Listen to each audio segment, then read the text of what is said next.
देखिए, मुझे कंटिन्यू करने के लिए आला कमान ने, हमारे प्रभारी साहब ने, इन्होंने आदेशित किया है। तो निश्चित रूप से मेरा सौभाग्य है कि कांग्रेस पार्टी के संगठन में काम करने का मुझे और ज़्यादा अवसर दिया गया है पार्टी की तरफ से।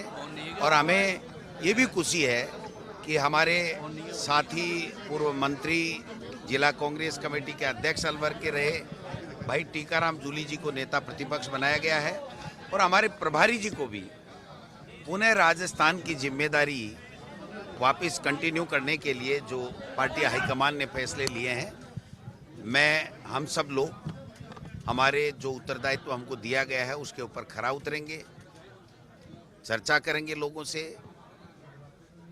कार्यकर्ताओं के साथ मिलकर के जनता की सेवा करेंगे, कांग्रेस पार्टी को मजबूत करेंगे और विधानसभा और सड़क और सदन दोनों जगह पर जनता के मुद्दों को लेकर के हम लोग पूरी एकजुटता के साथ में काम करेंगे। जनता को कैसे राहत मिले, सरकार की योजनाओं का लाभ कैसे मिले, और जो जन कल्याणकारी जो हमारी योजनाएं कांग्रेस की सरकार की पिछले 5 साल रही हैं, उनको ये बंद नहीं कर पाए, उनको और ज़्यादा मजबूत करें, ये हमारा सबका प्रयास रहेगा। मैं समझता हूँ कि पार्टी ने हम तीनों पे जो भरोसा किया है उसके ऊपर हम लोकसभा चुनाव में अच्छा प्रदर्शन करेंगे। लोकसभा चुनाव में कांग्रेस पार्टी यहाँ से भारी संख्या में जो है वो लोकसभा के प्रत्याशी चुनाव जीत करके जाएंगे और हमारी इंडिया अलायंस की सरकार बनेगी।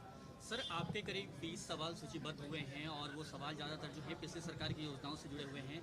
क्या रणनीति रहने वाली है सदन के अंदर सर? देखिए, वो हमारी कांग्रेस की योजनाएं जरूर हैं, लेकिन वो जनता के लिए हैं और जनता के हित की योजनाएं हैं। तो हमने सरकार से ये पूछा, क्योंकि सरकार ने जो पर्ची सरकार है, और खुद अब तो घनश्याम तिवारी जी ने सदन से ये कह दिया, जो राज्यसभा के मेंबर हैं, कि ये पर्ची से बनी हुई सरकार है और उन्हीं के नेताओं की चेहरे की हवाइयाँ उड़ाने का उस पर्ची ने काम किया है। तो अब हमें सर्टिफिकेट मिल गया है कि ये पर्ची सरकार है, दिल्ली से जो पर्ची आई उसके आधार पर सरकार बनी है। तो इसने कोई काम नहीं किया और धीरे धीरे जो राजीव गांधी युवा मित्र हैं उनको निकाल दिया। धीरे धीरे चिरंजीव योजना के लिए स्वास्थ्य मंत्री जी ने क्या बयान दिया कि इससे फर्जी कोई योजना नहीं हो सकती। 5 लाख और 8 लाख की बात कर रहे हैं, हम तो 25 लाख की, वो कह रहे हैं किसी को नहीं मिला। मैं एक नहीं 50 केस मेरे संज्ञान में हैं, वो मेरे सामने बैठ जाएं, मीडिया के सामने बैठ जाएं, मैं बता सकता हूं कि 8 लाख से ऊपर इतने इन लोगों को लाभ मिला है।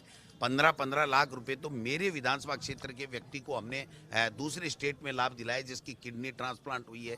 मैं समझता हूं कि ये जो इनकी जो गलत नीति है कि वो केवल हमारी अच्छी योजनाओं को बदनाम करके अपनी चमक दिखाना चाहते हैं, तो उनका हम पुरजोर शब्दों में विरोध करेंगे। इसलिए हमने इनसे स्पष्ट पूछा कि आप क्या चाहते हैं, आप सरकार की मंशा क्या है कि जन कल्याणकारी योजनाओं को ये चालू रखेगी, मजबूत करेगी या इनको बंद करेगी।